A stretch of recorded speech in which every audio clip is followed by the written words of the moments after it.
আসসালামু আলাইকুম শিক্ষার্থীরা, আশা করি সবাই অনেক ভালো আছো।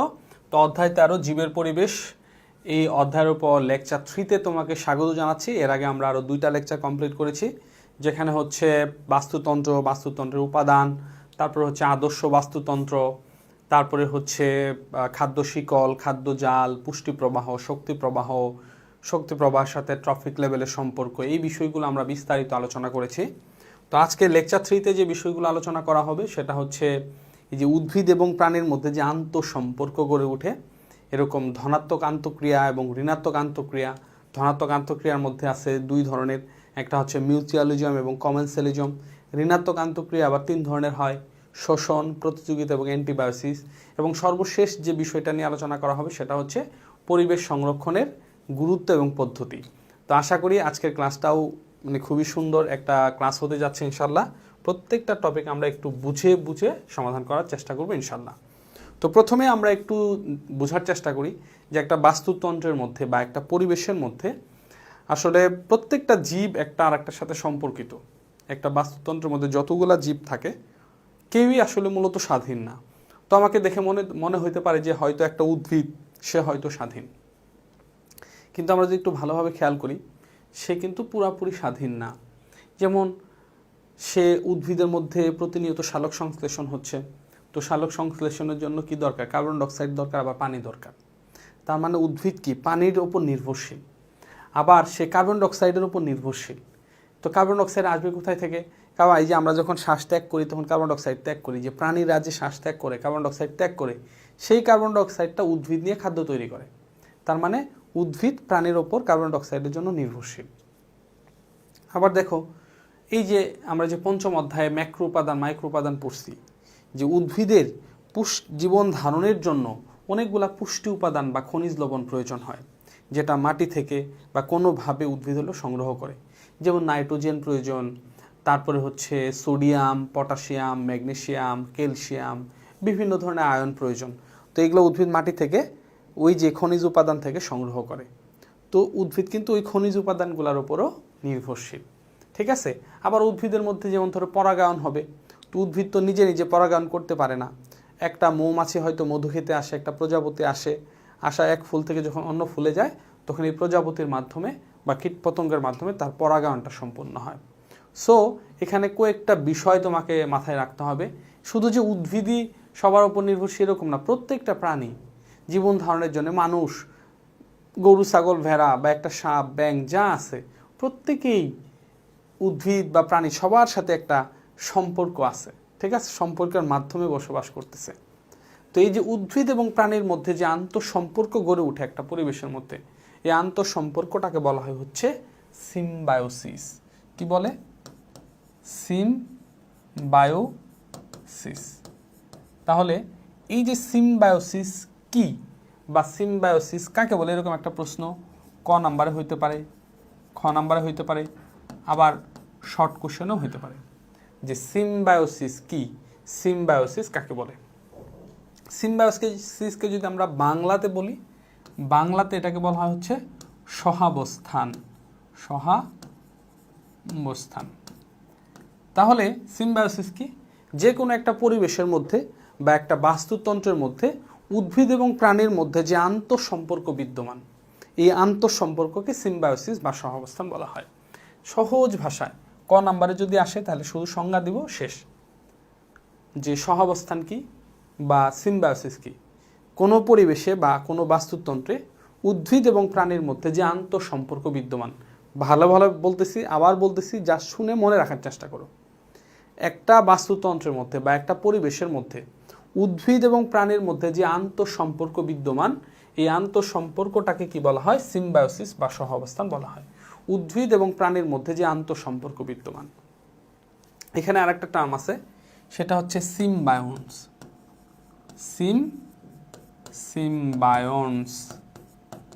সিম্বায়ন্স বা সহাবস্থানকারী জীব।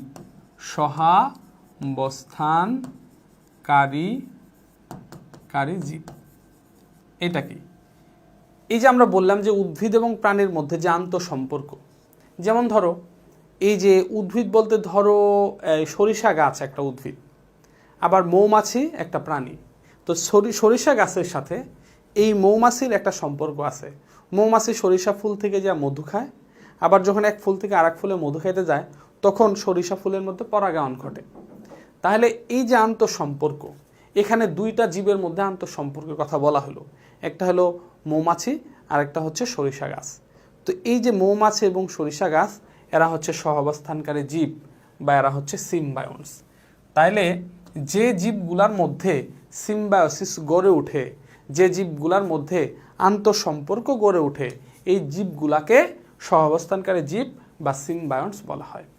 এই যে টার্মটা, এটা খ নাম্বারের জন্য আসবে না, আসলে শুধু ক নাম্বারের জন্য আসতে পারে, বা যদি খ নাম্বারের জন্য আসে বা শর্ট কোশ্চেনও যদি আসে সেক্ষেত্রে কিভাবে আনসার করব সেটাও আমি দেখায় দিচ্ছি। তাহলে দুইটা ক নাম্বার প্রশ্ন পাইলাম, দুইটা খ নাম্বার প্রশ্ন পাইলাম, দুইটা শর্ট কোশ্চেন পাইলাম। সেটা কি? সিম্বায়োসিস বা সহাবস্থান কি, আর একটা হচ্ছে সিম্বায়ন্স বা সহাবস্থানকারী জীব কি। তোর পরীক্ষা আসছে সিম্বায়োসিস কি, খ নাম্বারের মধ্যে প্রশ্ন আসছে বা শর্ট কোশ্চেনের মধ্যে আসছে সিম্বায়োসিস বলতে কি বোঝায়। তাহলে আমি কি লিখব? প্রথম আমি সংজ্ঞা লিখব যে বাস্তুতন্ত্রের মধ্যে বা কোনো পরিবেশে উদ্ভিদ এবং প্রাণীর মধ্যে যে আন্তঃসম্পর্ক বিদ্যমান তাকে সিম্বায়োসিস বলে। এই যে সংজ্ঞা একটা স্টেপ হলো, পরবর্তী স্টেপ। এরপরে আমরা এই জাস্ট এটা একটু উদাহরণ দিয়ে চেষ্টা করে বোঝানোর চেষ্টা করব, ঠিক আছে? যে কোনো বাস্তুতন্ত্রের মধ্যে উদ্ভিদ এবং বিভিন্ন ধরনের জীব বসবাস করে। এই উদ্ভিদ এবং বিভিন্ন ধরনের জীব, এদের মধ্যে একটা আন্তঃসম্পর্ক গড়ে ওঠে।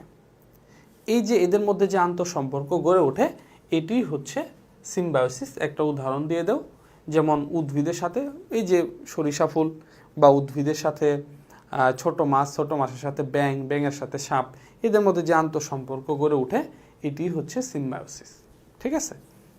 তার মানে টোটাল সংজ্ঞাটা দিয়ে আমরা একটা উদাহরণ দিয়ে এটা বুঝাবো, গেল একটা স্টেপ। এখন এটা আসছে যে সিম্বায়ন্স বা সহাবস্থানকারী জীব কি বলতে কি বোঝায়, খ নাম্বারে আসছে। তাহলে আমি প্রথমে সংজ্ঞা দিব। যে কোনো পরিবেশের মধ্যে জীবগুলোর মধ্যে আন্তঃসম্পর্ক, যে জীবগুলোর মধ্যে আন্তঃসম্পর্ক গড়ে ওঠে এই জীবগুলোকে সিম্বায়ন্স বলা হয়। যে জীবগুলোর মধ্যে আন্তঃসম্পর্ক গড়ে ওঠে এই জীবগুলোকে সিম্বায়ন্স বলা হয়। এরপরে তুমি একটা উদাহরণ দাও, যেমন সরিষা ফুল, যেমন সরিষা ফুলের সরিষা গাছ এবং মৌমাছি, এদের মধ্যে একটা আন্তঃসম্পর্ক গড়ে ওঠে।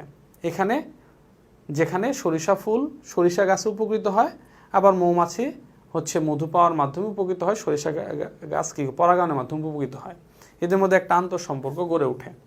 তো এখানে সরিষা গাছ একটা সিম্বায়ন্স, মৌমাছিও একটা সিম্বায়ন্স, ঠিক আছে? অর্থাৎ এরকম যত সিম্বায়োসিসের মধ্যে আন্তঃসম্পর্ক গড়ে উঠছে এরকম যত জীব আছে প্রত্যেকটা জীবই হচ্ছে একটা সিম্বায়ন্স। জাস্ট একটু উদাহরণ দিয়ে দেওয়া, আশা করি বুঝাইতে পারছি। তাহলে সিম্বায়োসিস কি? উদ্ভিদ এবং প্রাণীর মধ্যে যে আন্তঃসম্পর্ক এটাকে সিম্বায়োসিস বলা হয়। সিম্বায়ন্স কি? যে জীবগুলোর মধ্যে এই আন্তঃসম্পর্ক গড়ে ওঠে এই জীবগুলাকে সিম্বায়ন্স বলা হয়। আচ্ছা, এখন আর একটা টার্ম আসো, ওইটাও ক নাম্বার প্রশ্ন হইতে পারে, খ নাম্বার প্রশ্ন হইতে পারে, আবার শর্ট কোশ্চেন হইতে পারে। সেটা কি? সেটা হচ্ছে মিথস্ক্রিয়া। মিথস্ক্রিয়া, মিথস্ক্রিয়া কি? এখন দেখো, এই যে উদ্ভিদ এবং প্রাণীর মধ্যে যে একটা আন্তঃসম্পর্ক গড়ে উঠছে, তো এই যে উদ্ভিদ এবং প্রাণীর মধ্যে যে আন্তঃসম্পর্ক গড়ে উঠছে এই আন্তঃসম্পর্কের মধ্যে কিন্তু অনেক ধরনের ক্রিয়া বিক্রিয়া ঘটে, অনেক ধরনের ক্রিয়া বিক্রিয়া ঘটে। এই ক্রিয়া বিক্রিয়াগুলাকেই মিথস্ক্রিয়া বলা হয়। তাহলে মিথস্ক্রিয়া কি? কোনো বাস্তুতন্ত্রের মধ্যে বা কোনো পরিবেশের মধ্যে জীবগুলোর মধ্যে যে ক্রিয়া বিক্রিয়া সংঘটিত হয় বা আন্তঃসম্পর্ক গড়ে উঠলে, সিম্বায়োসিস ঘটলে জীবগুলোর মধ্যে যে ক্রিয়া বিক্রিয়া সংঘটিত হয় এগুলোকে মিথস্ক্রিয়া বলা হয়। এই মিথস্ক্রিয়াটাকে হচ্ছে, তাহলে এই যে আন্তঃসম্পর্ক গড়ে উঠলে যে ক্রিয়া বিক্রিয়া ঘটে সেটা কি? মিথস্ক্রিয়া, ঠিক আছে? তো এটাও যদি হচ্ছে তোমার ক নাম্বার, খ নাম্বার অথবা শর্ট কোশ্চেন যদি হয় তাহলে আমি প্রথমে সংজ্ঞা দিয়ে পরে কিছু কথা বলে রাখবো, একটা উদাহরণ দিয়ে দিব। যেমন কীরকম? যেমন ধরো একটা প্রথমে সংজ্ঞা দিলাম যে কোনো বাস্তুতন্ত্রে বা কোনো পরিবেশের মধ্যে জীবগুলোর মধ্যে আন্তঃসম্পর্ক গড়ে উঠলে এদের ভিতরে যে ক্রিয়া বিক্রিয়া সংঘটিত হয় তাকে মিথস্ক্রিয়া বলা হয়। পরে উদাহরণ দিব যে কোনো একটি বাস্তুতন্ত্রের মধ্যে উদ্ভিদ এবং বিভিন্ন স্তরের খাদক, জৈব অজৈব পদার্থ এরা পরস্পরের মধ্যে সম্পর্কিত এবং এরা একে অপরের ওপর নির্ভরশীলতার মাধ্যমে জীবনযাপন করে। এই নির্ভরশীলতার মাধ্যমে জীবনযাপন করার ফলে এদের ভিতরে অসংখ্য ক্রিয়া বিক্রিয়া সংঘটিত হয়। এই ক্রিয়া বিক্রিয়াগুলোই হচ্ছে মিথস্ক্রিয়া। ব্যাস, যে সংজ্ঞা দিয়ে বর্ণনা দেওয়া। প্রথমে সংজ্ঞা দিলাম যে উদ্ভিদ এবং প্রাণী বা যে কোনো জীবের মধ্যে আন্তঃসম্পর্ক গড়ে উঠলে এদের মধ্যে যে ক্রিয়া বিক্রিয়া সংঘটিত হয় এটাকে মিথস্ক্রিয়া বলে। তারপর আমরা বলবো একটা বাস্তুতন্ত্রের মধ্যে বিভিন্ন উদ্ভিদ থাকে, বিভিন্ন ধরনের উৎপাদক থাকে, খাদক থাকে, বিয়োজক থাকে, এদের মধ্যে এরা পরস্পরের ওপর নির্ভরশীল থাকে। এই যে নির্ভরশীলতার মাধ্যমে জীবনযাপন করতে গেলে এদের ভিতরে অসংখ্য ক্রিয়া বিক্রিয়া সংঘটিত হয়, এগুলোই মিথস্ক্রিয়া। হয়ে গেল। তাহলে দেখো আমরা 3টা ক নাম্বার প্রশ্ন পড়লাম, 3টা খ নাম্বার প্রশ্ন পড়লাম, 3টা শর্ট কোশ্চেন পড়লাম। ঠিক আছে, এখন যাচ্ছি আমরা পরবর্তী টপিকের মধ্যে। আমাদের যেটা পরবর্তী টপিক সেটা হচ্ছে যে এই যে ধনাত্মক আন্তঃক্রিয়া এবং ঋণাত্মক আন্তঃক্রিয়া। তো এই যে উদ্ভিদ এবং প্রাণীর মধ্যে যে সম্পর্ক, আন্তঃসম্পর্ক, সেটাকে কি বলা হয়? সিম্বায়োসিস, রাইট, বা সহাবস্থান। তো এই সহাবস্থান গড়ে উঠলে 2 ধরনের আন্তঃক্রিয়া সংঘটিত হয়। একটা হচ্ছে ধনাত্মক আন্তঃক্রিয়া, একটা হচ্ছে ধনাত্মক আন্তঃক্রিয়া, ধনাত্মক আন্তঃক্রিয়া। আরেকটা হচ্ছে কি 2 নাম্বার হচ্ছে কি ঋণাত্মক আন্তঃক্রিয়া, ঋণাত্মক আন্তঃক্রিয়া। তো ধনাত্মক আন্তঃক্রিয়া এবং ঋণাত্মক আন্তঃক্রিয়া এটা কি, এটা একটু বোঝার চেষ্টা করি। আগে বোঝার চেষ্টা করি যে আন্তঃক্রিয়া এটা কি। উদ্ভিদ এবং প্রাণীর মধ্যে যে আন্তঃসম্পর্ক, উদ্ভিদ এবং প্রাণীর মধ্যে যে আন্তঃসম্পর্ক, এটি হচ্ছে কি সিম্বায়োসিস, এটি আন্তঃক্রিয়া। ঠিক আছে, এটা হলো 2 প্রকার, ধনাত্মক এবং ঋণাত্মক। ধনাত্মক আন্তঃক্রিয়া হলো, ধনাত্মক আন্তঃক্রিয়াটা এটা হলো আবার 2 প্রকার। একটা হচ্ছে মিউচুয়ালিজম, একটা হচ্ছে মিউচুয়ালিজম, একটা হচ্ছে মিউচুয়ালিজম, আর একটা হচ্ছে কমেন্সালিজম। একটা হচ্ছে মিউচুয়ালিজম আর একটা হচ্ছে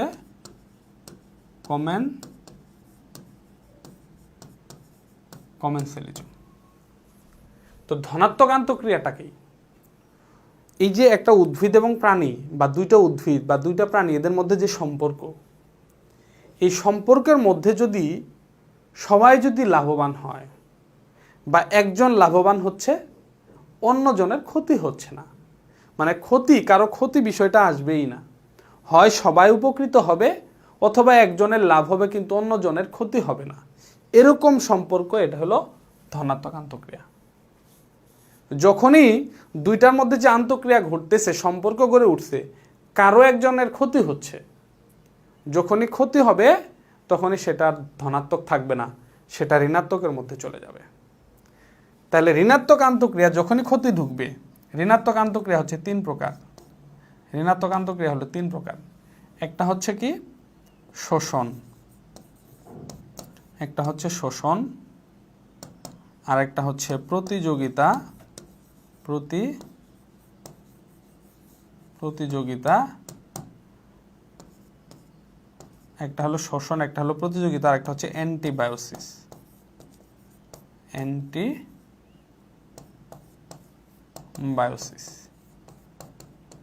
এই তাহলে ধনাত্মক আন্তঃক্রিয়া যখন 2টা জীবের মধ্যে যখন সম্পর্ক, 2 জনই লাভবান হচ্ছে বা একজন লাভবান হচ্ছে কিন্তু অন্যজনের ক্ষতি হচ্ছে না, এই ধরনের আন্তঃক্রিয়া হচ্ছে ধনাত্মক আন্তঃক্রিয়া।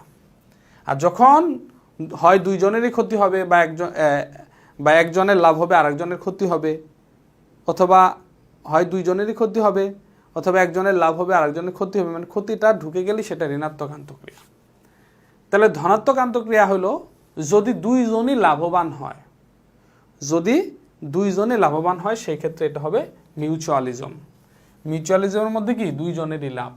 আর কমেন্সালিজম একজনের লাভ কিন্তু অন্যজনের ক্ষতি না, একজনের লাভ হবে শুধু কিন্তু আরেকজনের কি হবে না, ক্ষতি হবে না, এটা হচ্ছে কমেন্সালিজম। যেমন ধরো আমরা আরেকটু উদাহরণ দিই মিউচুয়ালিজমের।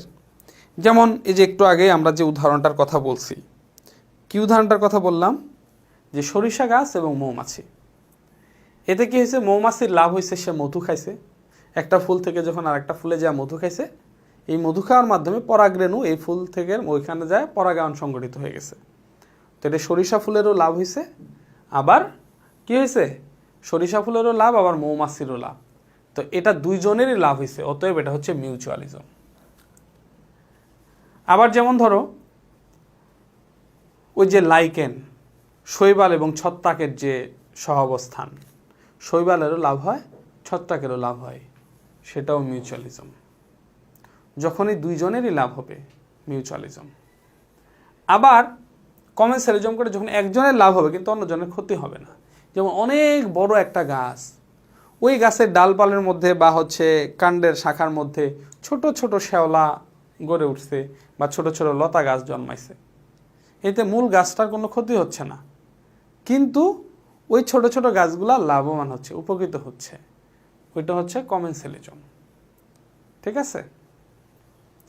আর ঋণাত্মক আন্তঃক্রিয়া, এটা হচ্ছে যেমন হলো শোষণ, একজনের লাভ হবে অন্যজনের ক্ষতি হবে, একজনের লাভ হবে আরেকজনের কি হবে, ক্ষতি হবে। যেমন স্বর্ণলতা আছে, আলোকলতা, এটা একটা গাছের উপরে হয়, ওই গাছের পাতা টাতা যা খাদ্য তৈরি করে সব নিজে খাওয়া ফেলায়, এতে পুরা গাছটা মরে যায়, আর ওই ওই স্বর্ণলতাগুলো তরতাজা থাকে আর কি, শোষণ। বা হচ্ছে যেমন কাকের বাসায় কোকিল ডিম পারে, কাকের ডিমগুলাকে ফালায় দেয় বা খায় ফেলায়, নিজের ডিম পারে, এতে কাকের ক্ষতি, কাকের বাচ্চাগুলো মরে গেল বা ডিম থেকে বাচ্চা হইতে পারলো না, আর কোকিলের বাচ্চাটা হইলো। এটা একজন একজনকে কী করলো, শোষণ করলো। এটা হলো শোষণের উদাহরণ। আবার একটা আছে প্রতিযোগিতা, যখন দুইটা জীবের মধ্যে চলতেছে, প্রতিযোগিতা চলতেছে। যেমন এই যে অধ্যায় 12 মধ্যে যেমন আমরা যখন ওই যে ইয়ার মধ্যে পড়ছিলাম যে ডারউইনের দৃষ্টিতে সংগঠিত সত্যগুলা যেখানে পড়ছিলাম, সেখানে আমরা কি জানছিলাম, যে প্রত্যেকটা জীব টিকে থাকার জন্য সংগ্রাম করে, আন্তঃপ্রজাতিক সংগ্রাম, অন্তঃপ্রজাতিক সংগ্রাম এবং পরিবেশের সাথে সংগ্রাম। এই সংগ্রাম বা এই প্রতিযোগিতার মধ্যে যারা টিকে থাকে, মানে যে প্রতিযোগিতা থেকে মানে জিততে পারবে, যত আগে প্রতিযোগিতায় সেট আপ হইতে পারবে, অভিযোজন নিজেকে করাইতে পারবে, প্রতিযোগিতায় যে টিকে থাকবে সে টিকে থাকবে পৃথিবীতে, আর বাকি প্রতিযোগিতায় টিকতে না পারলে সে বিলুপ্ত হয়ে যাবে। এই যেরকম প্রত্যেকটা জীবী কী করে, প্রতিযোগিতায় অংশগ্রহণ করে। এটাও একটা ঋণাত্মক অন্তঃক্রিয়া। কারণ হচ্ছে এখানে ধরো 5টা জীব আছে, 5টা জীবের মধ্যে 2টা ধরো প্রতিযোগিতায় জিতে গেছে, 3টা জিততে পারে নাই, তার মানে ওই 3টা কি হবে, ওই 3টার ক্ষতি হবে, ওই 2টার প্রভাবে এই 3টা মরে যাবে আস্তে আস্তে, আর তাদের ক্ষতি সংগঠিত হবে, বা তারা হচ্ছে হয় স্বাস্থ্যগতভাবে হানি হবে, বা ঠিকমতো উদ্ভিদ যদি হয় তাহলে সে ঠিকমতো ফল টল এগুলো দিতে পারবে না, তাহলে পিছিয়ে যাবে। এই যে প্রতিযোগিতা, এটা হলো ঋণাত্মক আন্তঃক্রিয়া। আর একটা আছে অ্যান্টিবায়োসিস, যখন একটার প্রভাবে বা একটা থেকে এমন রাসায়নিক বস্তু তৈরি হচ্ছে যে একটার প্রভাবে অন্য আরেকটার মৃত্যু হবে, সেটা হচ্ছে অ্যান্টিবায়োসিস। জাস্ট এটা আমরা শর্ট ফর্মে একটু বোঝার চেষ্টা করলাম, এখন আমরা একটু বিস্তারিত করব। তো প্রশ্ন কিভাবে আসবে, গ নাম্বারের জন্য প্রশ্ন আসতে পারে, যে প্রশ্ন আসবে কিভাবে, এটা গ নাম্বারের প্রশ্ন হইতে পারে, ঘ নাম্বারের প্রশ্ন হইতে পারে, আর এই যেগুলা সব হলো ক খ শর্ট কোশ্চেন প্রশ্ন হইতে পারে। সেমভাবে এটা ক নাম্বার প্রশ্ন হইতে পারে, খ নাম্বার প্রশ্ন হইতে পারে, শর্ট কোশ্চেন হইতে পারে। আর টোটাল এটা হচ্ছে একটা ধনাত্মক আন্তঃক্রিয়ার ঘ নাম্বার প্রশ্ন, বা এমনি প্রশ্ন হইতে পারে ধনাত্মক আন্তঃক্রিয়া বলতে কি বোঝায়, এই জন্য এটা হলো ক নাম্বার খ নাম্বার প্রশ্ন হইতে পারে। এই যে, বা এটা শর্ট কোশ্চেনও হইতে পারে, শর্ট কোশ্চেন হইতে পারে। সো আমাকে কোশ্চেন আগে বুঝতে হবে। এই যে ঋণাত্মক আন্তঃক্রিয়ার বর্ণনা দাও, গ নাম্বার ঘ নাম্বার প্রশ্ন হইতে পারে। ঋণাত্মক আন্তঃক্রিয়া বলতে কি বোঝায়, খ নাম্বার প্রশ্ন হইতে পারে। ঋণাত্মক আন্তঃক্রিয়া কি, এরকম শর্ট কোশ্চেন হইতে পারে। আবার হচ্ছে এই যে শোষণ ক নাম্বার খ নাম্বার শর্ট কোশ্চেন হইতে পারে, ঠিক আছে। আবার প্রতিযোগিতা ক নাম্বার খ নাম্বার শর্ট কোশ্চেন হইতে পারে। আবার অ্যান্টিবায়োসিস ক নাম্বার খ নাম্বার শর্ট কোশ্চেন হইতে পারে। প্রশ্নগুলা বুঝতে হবে আগে, কারণ প্রত্যেকটা টার্ম সম্বন্ধে আমার বেসিক ক্লিয়ার হইতে হবে। যদি যেমন ধনাত্মক আন্তঃক্রিয়ার বর্ণনা দাও, তাহলে আমরা ধনাত্মক আন্তঃক্রিয়ার সংজ্ঞা টঙ্গা দিয়ে মিউচুয়ালিজম কমেন্সালিজম এগুলো বর্ণনা দিয়ে দিব। এমনি যদি আসে মিউচুয়ালিজম বলতে কি বোঝায়, তখন আমরা মিউচুয়ালিজম কমেন্সালিজম বর্ণনা, এরকম জাস্ট কোশ্চেনটা ক্লিয়ার হয়েছে কিনা। যদি কোশ্চেন ক্লিয়ার হয়ে থাকে তাহলে আমরা পরবর্তী টপিকের মধ্যে যাব। এখন আমরা স্টেপ বাই স্টেপ পড়ব। তাহলে আমরা প্রথমে পড়ব হলো ধনাত্মক আন্তঃক্রিয়ার বর্ণনা। ধনাত্মক আন্তঃক্রিয়া। ধনাত্মক আন্তঃক্রিয়া কি? দুটি জীবের মধ্যে যে আন্তঃসম্পর্ক গড়ে উঠলে যখন দুটি জীবী উপকৃত হয় অথবা একটি উপকৃত হয় কিন্তু অন্যটির ক্ষতি হয় না, এই ধরনের সম্পর্ককে ধনাত্মক আন্তঃক্রিয়া বলা হয়। ধনাত্মক আন্তঃক্রিয়াকে দুই ভাগে ভাগ করা হয়েছে, একটা হচ্ছে মিউচুয়ালিজম আর একটা হচ্ছে কমেন্সালিজম। এই যে এখন আমরা কি করব, মিউচুয়ালিজমের বর্ণনা দিব।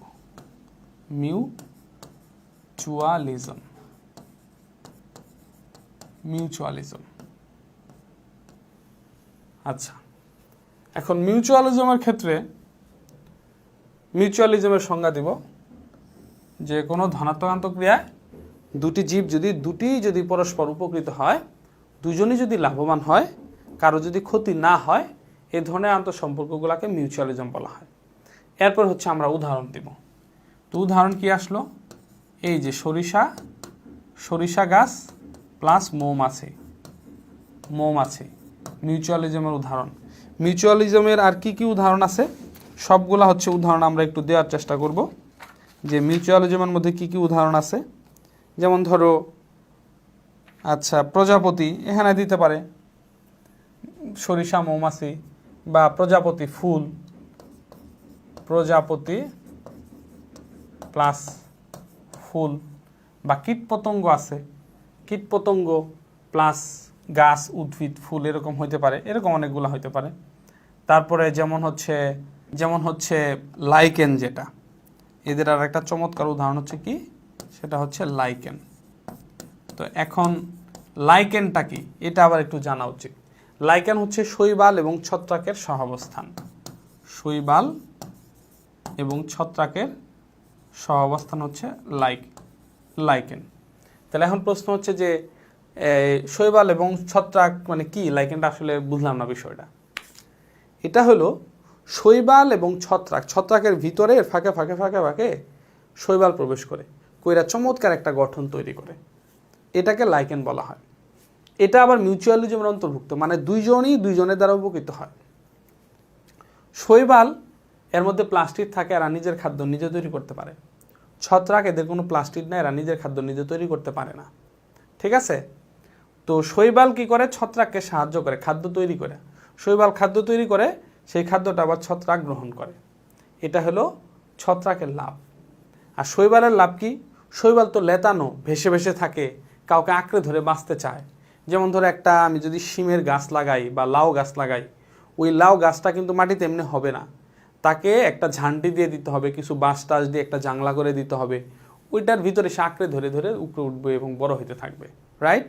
এরকম শৈবাল ছত্রাককে আঁকড়ে ধরে বেঁচে থাকে, মানে শৈবালকে আশ্রয় প্রদান করে।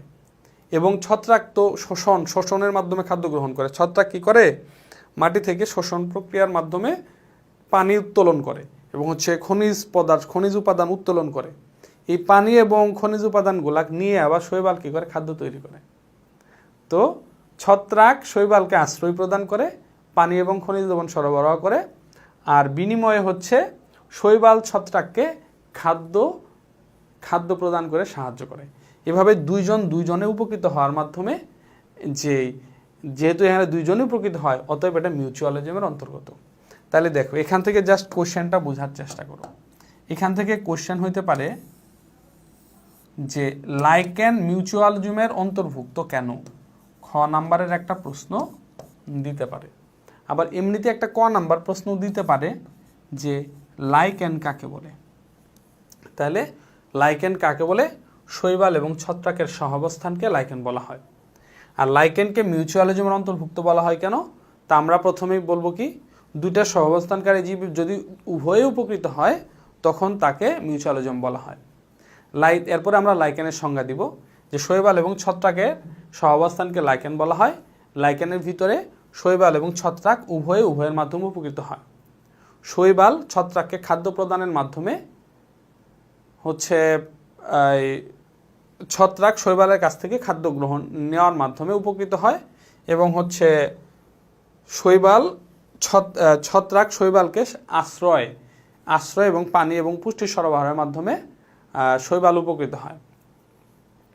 এইভাবে এখানে যেহেতু দুইজনই উপকৃত হয়, অতএব এটি হচ্ছে মিউচুয়ালিজমের অন্তর্ভুক্ত। জাস্ট এভাবে বলে দিলাম, কোশ্চেনটা তুমি বোঝার চেষ্টা করো।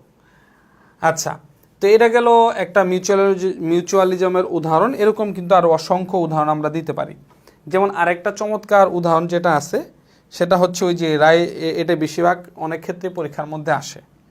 এই উদাহরণ যেটা, সেই উদাহরণটা কি, এই যে রাইজোবিয়াম ব্যাকটেরিয়া ও সিম জাতীয় উদ্ভিদ, রাইজোবিয়াম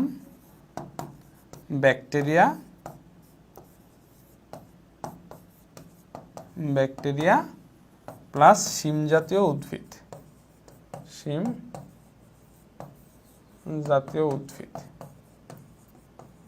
এদের মধ্যেও একটা চমৎকার মিউচুয়ালিজমের সম্পর্ক গড়ে ওঠে। এই রাইজোবিয়াম ব্যাকটেরিয়া এবং সিম জাতীয় উদ্ভিদ এরা হলো দুজনের মাধ্যমে উপকৃত হয়। এখানে ওই যে নডিউল গঠন করে, যেটা এটা খুবই ইম্পর্টেন্ট। এটা চিত্রটাও যখন ওই যে বই দাগায় দেবো তখন চিত্রটা সুন্দর করে একটু বুঝায় দিব। তাহলে দেখো, এই রাইজোবিয়াম ব্যাকটেরিয়া সে কিভাবে উপকৃত হয়, আর সিম জাতীয় উদ্ভিদ সে কিভাবে উপকৃত হয়। যেমন ধরো এটা সিম জাতীয় একটা গাছ, গাছের যেটা হচ্ছে মূল, এটা হলো মূল, ঠিক আছে। তো গাছের মূল একটু ভালো করে আঁকি গাছটা, যাতে বোঝা যায়, বুঝতে যেন সুবিধা হয়। তো যেমন ধরো এটা গাছ, এই যে পাতা রাতা হয়েছে, ঠিক আছে, ওকে। এখন এই যে মূল, এই মূলের মধ্যে রাইজোবিয়াম ব্যাকটেরিয়া আসে, ধর এটা মূল, এগুলো মূল, তা গুটির সৃষ্টি করে। গুটির ভিতরে এই ব্যাকটেরিয়াগুলো জমে থাকে। তো গুটির মধ্যে যখন ব্যাকটেরিয়াগুলো জমে, এই ব্যাকটেরিয়াগুলা কি করে, ব্যাকটেরিয়াগুলা হচ্ছে এই নাইট্রোজেন সরবরাহ করে। ওই নাইট্রোজেন হচ্ছে উদ্ভিদ, এই নাইট্রোজেনগুলা নিয়ে, উদ্ভিদের জন্য নাইট্রোজেন কিন্তু খুব দরকারি একটা উপাদান। আবার বিনিময় হচ্ছে উদ্ভিদের মধ্যে কি খাদ্য তৈরি হয়। তো উদ্ভিদের মধ্যে খাদ্য তৈরি হলে ওখান থেকে গ্লুকোজ সরবরাহ করে, ব্যাকটেরিয়ার হলো গ্লুকোজ নেয়। তার মানে এই রাইজোবিয়াম ব্যাকটেরিয়া এরা ওই সিম জাতীয় উদ্ভিদের মূল থেকে গ্লুকোজ গ্রহণ করে, শর্করা গ্রহণ করে, খাদ্য গ্রহণ করে। এর ফলে এটা ব্যাকটেরিয়ার লাভ। আবার এদের মধ্যে কি হয়, নাইট্রোজেন তৈরি হয়। এরা হলো সিম জাতীয় উদ্ভিদকে নাইট্রোজেন সরবরাহ করে। এটা হলো সিম জাতীয় উদ্ভিদের লাভ। এই যে দুইজনের মধ্যে যে সহাবস্থান, এটা হচ্ছে মিউচুয়ালিজমের অন্তর্গত। তাহলে এখানে মিউচুয়ালিজমের মধ্যে আমরা কি কি পড়লাম, বিভিন্ন উদ্ভিদের সাথে কীটপতঙ্গের যে সম্পর্ক, দুইজনের মাধ্যমে উপকৃত হয় মিউচুয়ালিজম। যেমন প্রজাপতির সাথে ফুল, সরিষার সাথে মৌমাছি, এরকম আরও বিভিন্ন ধরনের হতে পারে। এবং হচ্ছে লাইকেন, শৈবাল এবং ছত্রাকের সহাবস্থান, যেখানে হচ্ছে শৈবাল উপকৃত হয়, ছত্রাক উপকৃত হয়। আবার রাইজোবিয়াম ব্যাকটেরিয়ার সাথে কার সাথে, রাইজোবিয়াম ব্যাকটেরিয়ার সাথে সিম জাতীয় উদ্ভিদের মধ্যে যে সম্পর্ক, সেটাও কিন্তু মিউচুয়ালিজমের অন্তর্ভুক্ত। তাহলে এই গেল, একটা হলো ধনাত্মক আন্তঃক্রিয়ার, একটা গেল কি মিউচুয়ালিজম। এখন আসো আরেকটা কি, কমেন্সালিজম।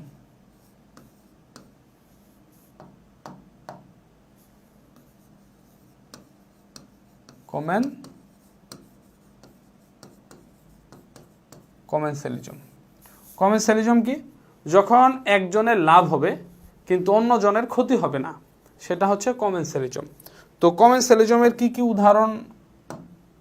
কি উদাহরণ আছে, কমেন্সালিজমের উদাহরণগুলো কি, যেমন রোহিণী উদ্ভিদ এবং কাঠ জাতীয় বড় বৃক্ষ ও রোহিণী উদ্ভিদ, উদাহরণগুলো অবশ্যই মনে রাখবা। রোহিণী উদ্ভিদ এদের মধ্যে কমেন্সালিজমের সম্পর্ক। বড় বৃক্ষ, এদের কোনো ক্ষতি হয় না। আর রোহিণী বড় উদ্ভিদের গায়ে দেখবা লতা ছোট ছোট উদ্ভিদ, ওই লতানো গাছ উঠে গেছে, এতে ওই বড় বৃক্ষটার কোনো ক্ষতি হচ্ছে না। সো আর রোহিণী উদ্ভিদটার লাভ, সে কাউকে আঁকড়ে ধরে বাঁচতে পারতেছে। তো এটা হচ্ছে একটা কমেন্সেলিজমের উদাহরণ। যেমন আরেকটা উদাহরণ আমরা দিতে পারি, পরাশ্রয়ী উদ্ভিদ এবং কাঠজাতীয় বড় বৃক্ষ। এই যে বড় বৃক্ষের সাথে কি হলো, ও কাঠজাতীয় পরাশ্রয়ী, আর যে পরাশ্রয়ী যেমন শৈবাল হতে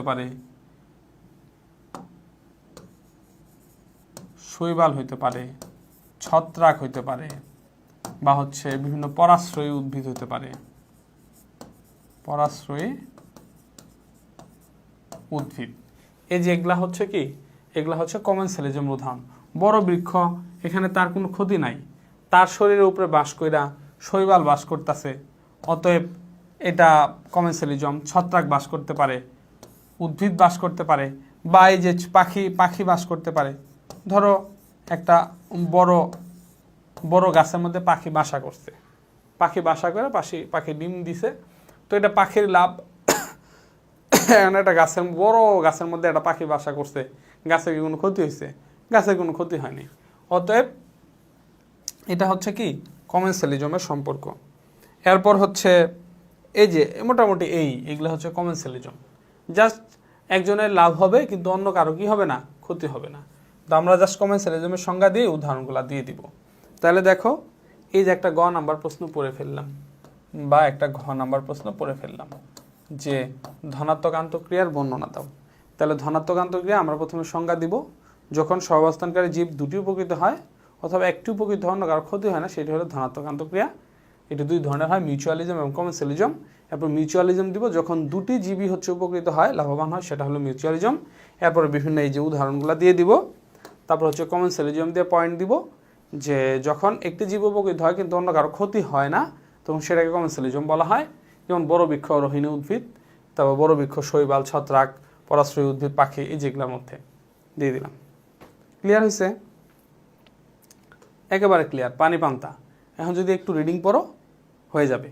খুবই মনোযোগ দিয়ে, বেশিরভাগ মনোযোগ দিয়ে যে এই প্রশ্নটা পড়বা, এই যে এটার মধ্যে সম্পর্কটা একটু বোঝার চেষ্টা করবা। রাইজোবিয়াম ব্যাকটেরিয়া, সে উদ্ভিদকে নাইট্রোজেন সরবরাহ করে, আর উদ্ভিদের কাছ থেকে শর্করা গ্রহণ করে, খাদ্য গ্রহণ করে। যে দুইজনের মাধ্যমে কি হয়, উপকৃত হয়। আচ্ছা, এই গেল। আর তো এটা বলছিলামই, যদি হচ্ছে খ নাম্বার বা শর্ট কোশ্চেন আসে, খ নাম্বার বা শর্ট কোশ্চেন যদি আসে, তাইলে আর কি জাস্ট শুধু এতটুকুই দিব, আমারও তো কাহিনীর দরকার নাই।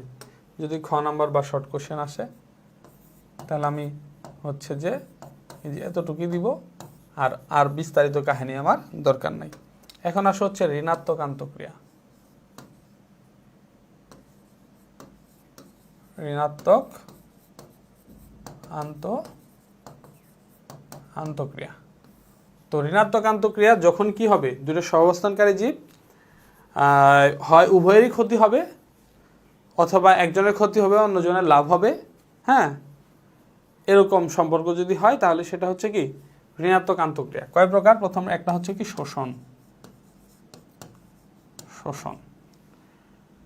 এটা একটু অন্য কালার করে দিই।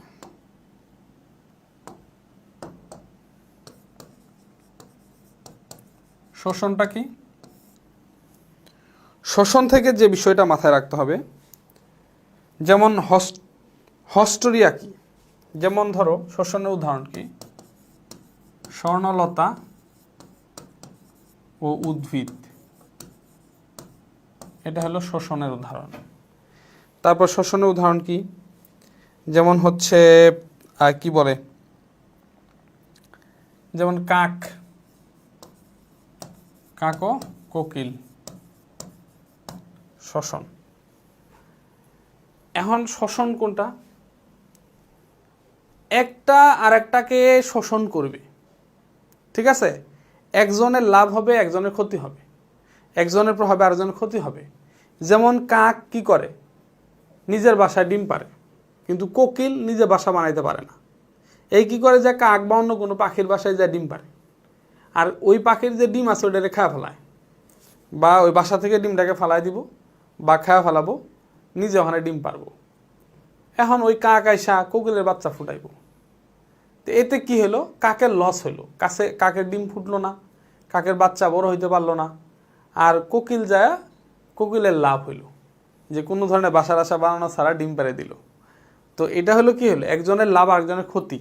এটা হলো শ্বসনের সম্পর্ক, এটা হলো শ্বসন। যেমন স্বর্ণলতা চেনো কিনা, আলোকলতা, স্বর্ণলতা নিয়ে গানও আছে, ওই যে মানুষে মানুষে গাথা গাছে যেমন আলেকলতা, জেনে শুনে মুড়াই মাথা যাতে উঠবি, মানুষ ভুজলে সোনার মানুষ হবি, ও মানুষ ভুজলে সোনার মানুষ হবি। মানুষ ছাড়া খেপারে তুই মূল হারাবি, মানুষ ছাড়া খেপারে তুই মূল হারাবি, মানুষ ভুজলে সোনার মানুষ হবি, ও মানুষ ভুজলে সোনার মানুষ হবি। তো এখানে লালন শাহ, ফকির লালন শাহজি উনি বলছে যে মানুষে মানুষ গাথা গাছে যেমন আলেকলতা।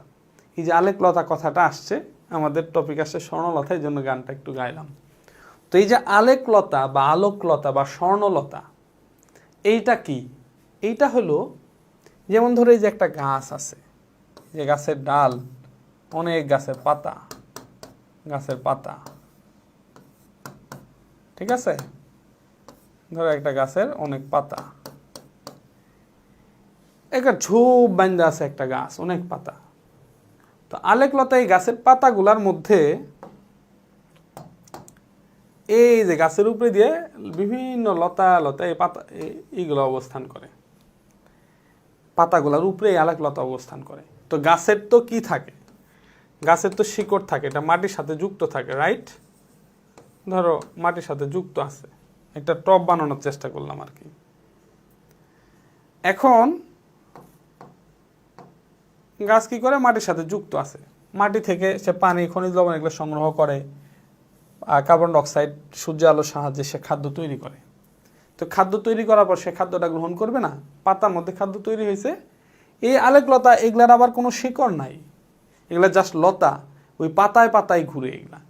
এগুলা কি করে, এই পাতার উপরে এই আলেকলতাগুলা কি করবে, এই পাতার মধ্যে যখনই খাদ্য তৈরি হবে, এরা একবারে এদের মধ্যে এক ধরনের অঙ্গ, চোষক অঙ্গ থাকে, এটাকে হস্টোরিয়া বলে।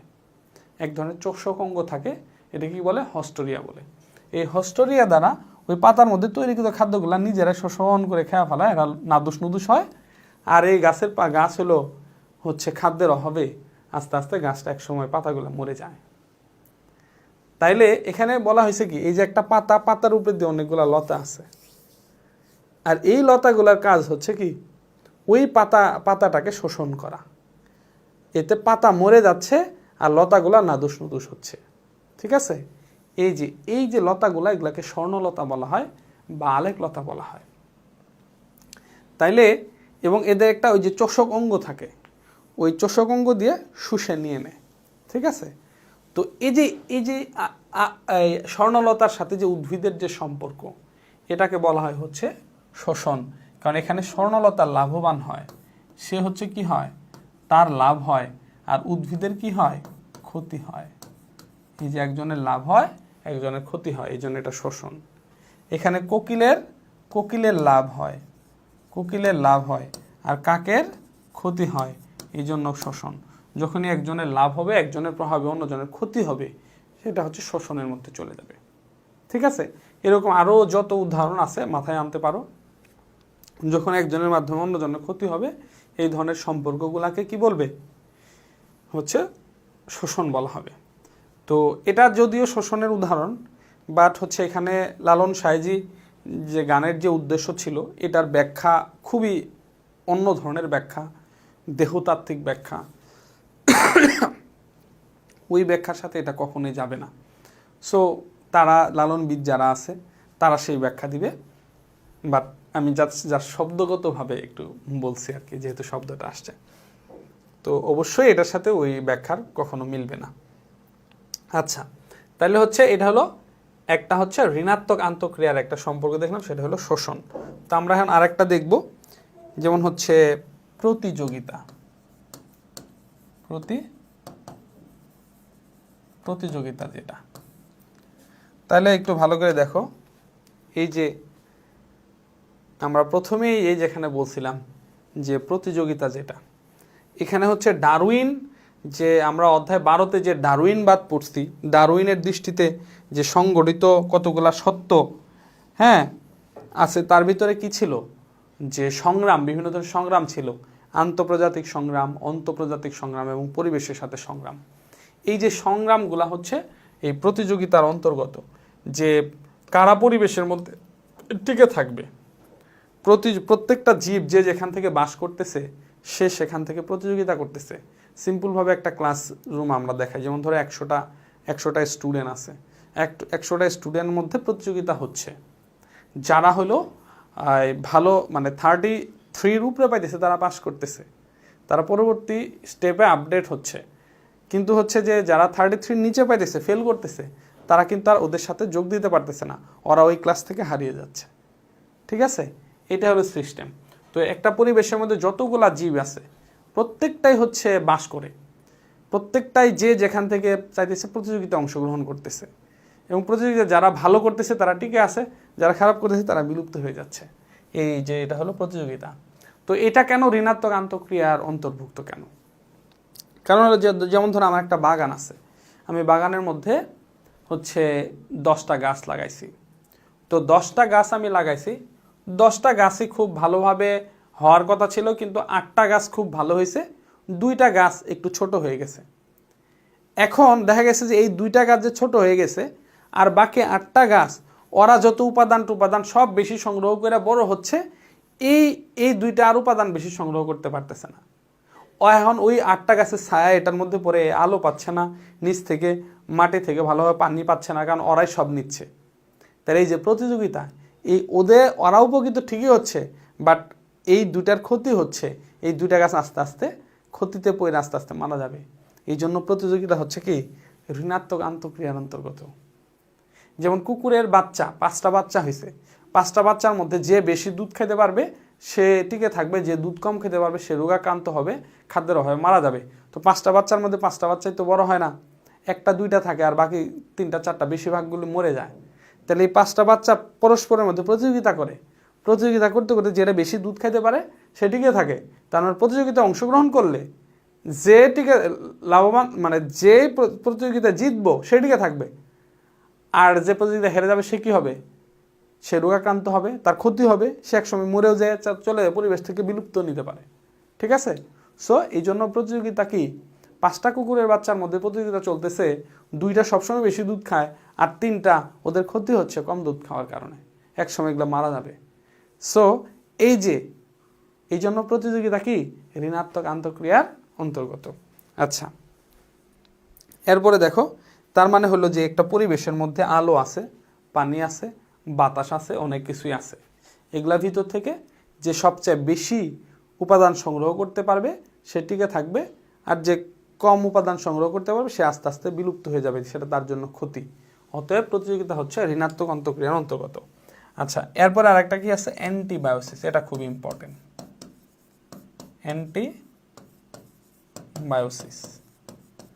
অ্যান্টিবায়োসিস যখন একটা জীবের প্রভাবে, একটা জীবের কি বলে এটাকে, জৈব রাসায়নিক পদার্থের, একটা জীব কর্তৃক সৃষ্ট জৈব রাসায়নিক পদার্থের কারণে অন্য আর একটা জীবের ক্ষতিগ্রস্ত হবে, ইভেন ওই জীবটা মারাও যেতে পারে, সেটাকে বলা হয় হচ্ছে কি অ্যান্টিবায়োসিস বলা হয়।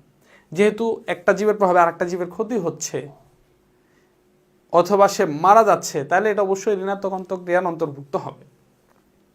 যেমন সাধারণভাবে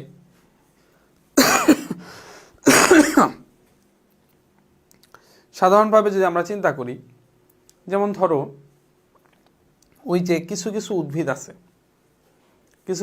আছে যে ওইটার প্রভাবে আর একটা উদ্ভিদকে সে মেরে ফেলে, ওই পদার্থ থেকে সৃষ্ট রাসায়নিক পদার্থের, একটু ভালোভাবে মনে রাখো। এটা হলো সাধারণত নিম্ন শ্রেণীর উদ্ভিদ বা জীবগুলার মধ্যে এটা লক্ষ্য করা যায়। যেমন ওই যে অ্যামাইটোসিস বিভাজন যখন হয়, একটা জীবের মধ্যে অ্যামাইটোসিস বিভাজন হয়ে এই যে অ্যামাইটো অ্যাসিড বিভাজন হয়ে এই যে এখান থেকে আলাদা একটা জীব হয়, এখান থেকে আলাদা একটা জীব হয়। এখন এই যে অ্যামাইটো অ্যাসিড বিভাজনটা হবে কোনো কারণে হচ্ছে যে একটা পদার্থের একটা সমানভাবে হওয়ার কথা, তো এখন কোনো কারণে এই যে এই নিউক্লিয়াসটা এটার প্রভাবে উপাদান টুপাদান সংগ্রহ করার প্রভাবে এও হচ্ছে ক্ষতিগ্রস্ত হয়েছে, বা এখান থেকে কোনো সৃষ্ট পদার্থ বিভিন্ন রাসায়নিক পদার্থ সৃষ্টি হওয়ার কারণে সেটার প্রভাবে সে আর বেড়ে উঠতে পারে নাই, তখন এই যে এমন হয়ে গেছে এই আকৃতিতে এই ছোট হয়ে একটা সময় সে ওর প্রভাবে মারা গেল। হ্যাঁ, তো এই যেটা হলো অ্যান্টিবায়োসিসের অন্তর্গত।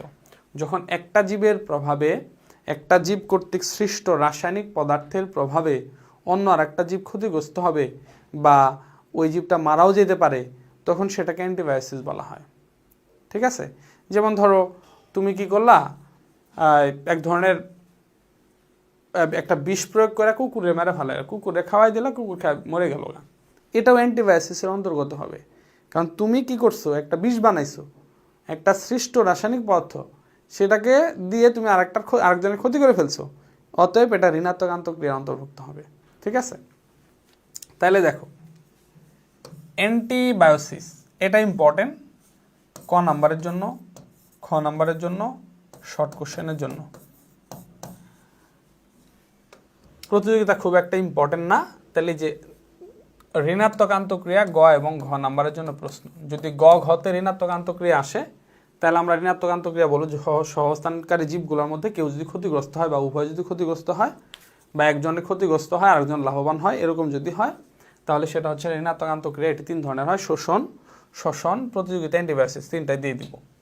আর শুধু কি হতে পারে, শুধু শোষণ, এই যে শোষণ ক নাম্বার, খ নাম্বার বা শর্ট কোশ্চেন হতে পারে যে শোষণটা কি। যখন একটা যে দুইটা জীবের মধ্যে যদি আন্তঃসম্পর্ক গড়ে ওঠে, এই আন্তঃসম্পর্ক গড়ে উঠলে যখন একটা লাভবান হবে আর একটা ক্ষতিগ্রস্ত হবে, একটা আর একটার ক্ষতি করবে, সেটা হলো শোষণ। এরপরে উদাহরণ দিয়ে দিবা, স্বর্ণলতা এবং উদ্ভিদ। স্বর্ণলতা কি করে, ওই উদ্ভিদের কাছ থেকে খাদ্য শোষণ করে, এতে উদ্ভিদের ক্ষতি হয়, উদ্ভিদ খাদ্যের অভাবে মারা যায়, আর স্বর্ণলতার লাভ হয়। কাকের সাথে কুকুরের যে সম্পর্ক। ঠিক আছে, এখান থেকে একটা ক নাম্বার প্রশ্ন হইতে পারে, ওটাও মনে রাখো যে হস্টোরিয়া কি। প্রশ্নটা কি, হস্টোরিয়া কি, হস্টোরিয়া। তাহলে যে স্বর্ণলতা যে উদ্ভিদের যে খাদ্যগুলা শোষণ করে একটা চোষক অঙ্গের সৃষ্টি হয়, এই স্বর্ণলতার একটা চোষক অঙ্গ আছে যেটা দিয়ে উদ্ভিদের মধ্যে ওই চোষক অঙ্গটা ঢুকায় দিয়ে শোষণ করে, খাদ্য শোষণ করে, এই অঙ্গটাকে হস্টোরিয়া বলা হয়। তাহলে হস্টোরিয়া কি, হস্টোরিয়া হলো স্বর্ণলতার চোষক অঙ্গ। হস্টোরিয়া কি, হস্টোরিয়া হচ্ছে কি স্বর্ণলতার চোষক অঙ্গ। আচ্ছা, এটা গেল। অ্যান্টিবায়োসিস এটা যদি ক নাম্বারে আসে তখন কি বলবো, অ্যান্টিবায়োসিস একটা ঋণাত্মক আন্তঃক্রিয়া, যখন একটা জীব কর্তৃক সৃষ্ট রাসায়নিক পদার্থের প্রভাবে অন্য আরেকটা জীবের ক্ষতি হয় বা মৃত্যু হয়, তখন সেটাকে অ্যান্টিবায়োসিস বলা হয়।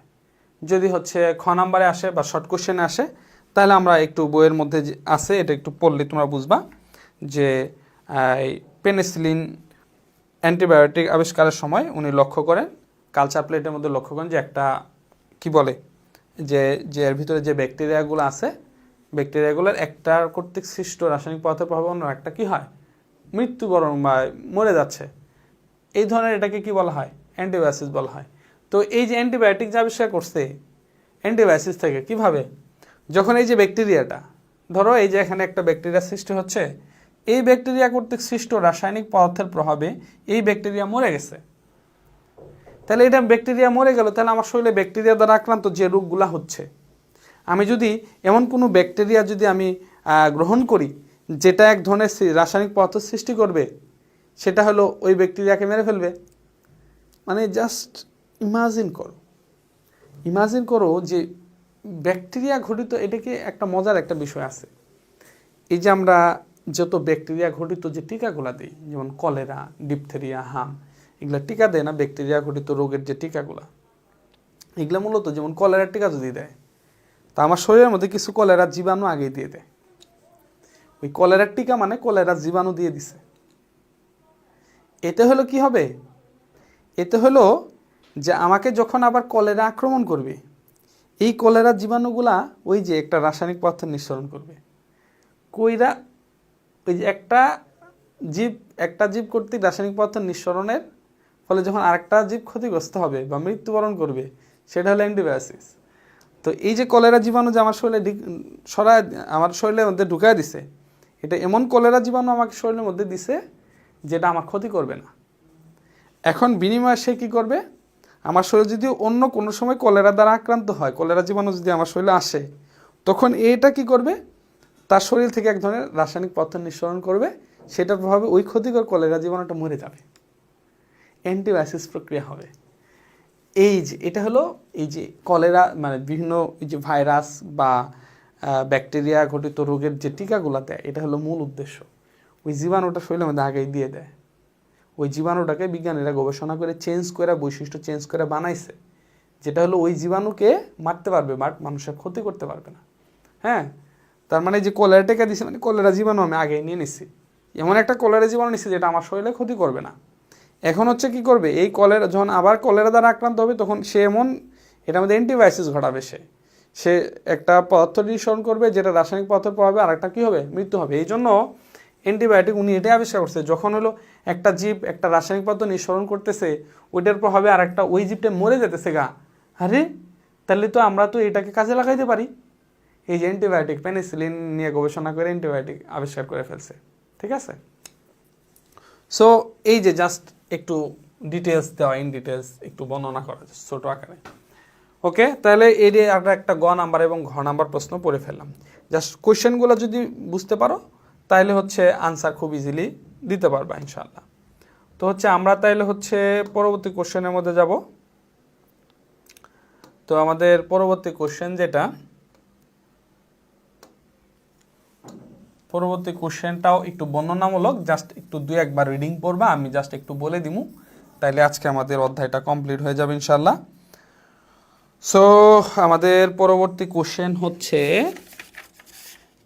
পরিবেশ সংরক্ষণের গুরুত্ব ও পদ্ধতি। এটা হলো একটা ঘ নাম্বারের প্রশ্ন, পরিবেশ সংরক্ষণের গুরুত্ব ও পদ্ধতি। পরিবেশ সংরক্ষণের গুরুত্ব ও পদ্ধতি। এখন পরিবেশ সংরক্ষণের গুরুত্ব যদি আসে, নিজের মনের মাধুরী মিশিয়ে তোমরা লিখবা। পদ্ধতি আসতে পারে যে পরিবেশ সংরক্ষণে তুমি কি কি ভূমিকা পালন করবে বা তুমি কি কি দায়িত্ব পালন করবে, এগুলা তুমি তখন অবশ্যই কি করবা, 1 2 3 4 5 পয়েন্ট আকারে দিতে থাকবা। পরিবেশ সংরক্ষণের গুরুত্ব কি? পরিবেশ সংরক্ষণের অবশ্যই গুরুত্ব আছে। আমাদের পরিবেশে যতগুলা জীব আছে, কোনো জীবই, যেমন তুমি একটা সাপও কিন্তু মারতে পারবে না, তোমার জেলও হইতে পারে যদি সাপ মেরে ফেলো। এজন্য বা তুমি একাধারে শুধু ব্যাঙ মারতেছো, হ্যাঁ এটা যদি নিউজ হয় তোমাকে এসে জেল দিবে। তুমি পাখি মারতে পারবা না। পরিবেশে যত উপাদান আছে সবগুলো উপাদান মানুষের জন্য মোটামুটি দরকারি। ঠিক আছে, এই জন্য এটাকে আমার সংরক্ষণ করতে হবে। তুমি যদি একটাকে হঠাৎ করে কিছু সাপ মেরে ফেললা, হাজার হাজার সাপ মেরে ফেললা, এতে পরিবেশের ভারসাম্য নষ্ট হয়ে যাবে। ঠিক আছে, এই জন্য পরিবেশ সংরক্ষণে অবশ্যই গুরুত্ব। মানুষকে সুস্থ থাকতে গেলে, স্বাভাবিক থাকতে গেলে যে পরিবেশ যেভাবে গড়ে উঠছে তাকে সেভাবেই রাখতে হবে। তো পরিবেশ সংরক্ষণ করতে হবে, এটা একটু রিডিং পড়বা। আর পদ্ধতি যেটা সেটা হলো পরিবেশ সংরক্ষণের পদ্ধতি হলো বেশি বেশি গাছ লাগাইতে হবে, বেশি বেশি গাছ লাগাইতে হবে। বায়ু দূষণ করা যাবে না, তারপরে হচ্ছে পানি দূষণ করা যাবে না, তারপরে হচ্ছে বন্য প্রাণী যেগুলো আছে, বিলুপ্ত প্রায় প্রাণী, এদেরকে সংরক্ষণ করা লাগবে। এরকম একেবারে পয়েন্ট আকারে তোমরা দিতে পারো। বজ্র যেখানে সেখানে বজ্র ফেলা যাবে না, এগুলোকে সুষ্ঠু ব্যবস্থা করতে হবে। তারপর হচ্ছে সিএফসি গ্যাস, ওই যে আয়ন স্তরকে ধ্বংস করতেছে যে গ্যাসগুলো, সিএফসি গ্যাস, এই গ্যাসগুলো যাতে বেশি নিঃসরণ না হয় সেই দিকে সচেতন থাকতে হবে। জায়গায় জায়গায় যেমন এই যে বন জঙ্গল কেটে শহর হচ্ছে, এটা করা যাবে না। তারপরে হচ্ছে বিভিন্ন ধরনের পারমাণবিক যে চুল্লিগুলো আছে বা পারমাণবিক গবেষণা কেন্দ্র আছে, এগুলো হলে একটা মানে সেফ জোনে করতে হবে, যেখানে সাধারণ মানুষ বা বন জঙ্গল ধ্বংস হবে না এরকম, বা ওই পারমাণবিক চুল্লিগুলা থেকে তেজস্ক্রিয় পদার্থ নিঃসরণের মাধ্যমে যেন পরিবেশের ক্ষতি না হয় সেই বিষয়গুলো লক্ষ্য রাখতে হবে এরকম। এবং বিলুপ্ত প্রায় প্রাণী উদ্ভিদ এগুলোকে সংরক্ষণ করতে হবে। বায়ু দূষণ, পানি দূষণ, এগুলা করা যাবে না। এইভাবে মোটামুটি সাজিয়ে গুছিয়ে পয়েন্ট আকারে তোমরা আনসার করবা। তো এই ছিল আজকের ক্লাস এবং সর্বশেষ বেসিক ক্লাস। তো আমরা যদি জাস্ট কী পড়লাম, আমরা যদি একটু আলোচনা করি, আমরা আলোচনা করতে হলো সিম্বায়োসিস, উদ্ভিদ এবং প্রাণীর মধ্যে যে আন্তঃসম্পর্ক, সিম্বায়োসিস, সিম্বায়ন্টস, যাদের মধ্যে আন্তঃসম্পর্ক গড়ে ওঠে তারা হলো সিম্বায়ন্টস। আর এই উদ্ভিদ এবং প্রাণীর মধ্যে আন্তঃসম্পর্কের মধ্যে যে ক্রিয়া বিক্রিয়াগুলো ঘটে এগুলো হচ্ছে মিথস্ক্রিয়া। এরপরে বললাম হচ্ছে যে আন্তঃক্রিয়া হয়, ধনাত্মক আন্তঃক্রিয়া, মিউচুয়ালিজম, দুইজনেরই লাভ হবে, কমেন্সালিজম একজনের লাভ একজনের কারো ক্ষতি না। আর ঋণাত্মক আন্তঃক্রিয়া শোষণ, প্রতিযোগিতা এবং অ্যান্টিবায়োসিস। শোষণ হচ্ছে কি একজনের লাভ হবে একজনের আরেকজনের ক্ষতি হবে। প্রতিযোগিতা, দুইজনের প্রতিযোগিতা করবে, যেটিকে জিতবে সেটিকে থাকবে, আর হেরে গেলে চলে যাবে। ডারউইনের মধ্যে ওই যে আন্তঃপদার্থিক সংগ্রাম, অন্তঃপদার্থিক সংগ্রাম, পরিবেশের সাথে সংগ্রাম, এটা। অ্যান্টিবায়োসিস কি একটার মাধ্যমে কি হবে, একটা কর্তৃক সৃষ্ট রাসায়নিক পদার্থের প্রভাবে অন্য আর একটা কি হবে, ক্ষতি হবে এবং সে তার মৃত্যু হতে পারে। এটা হচ্ছে কি অ্যান্টিবায়োসিস।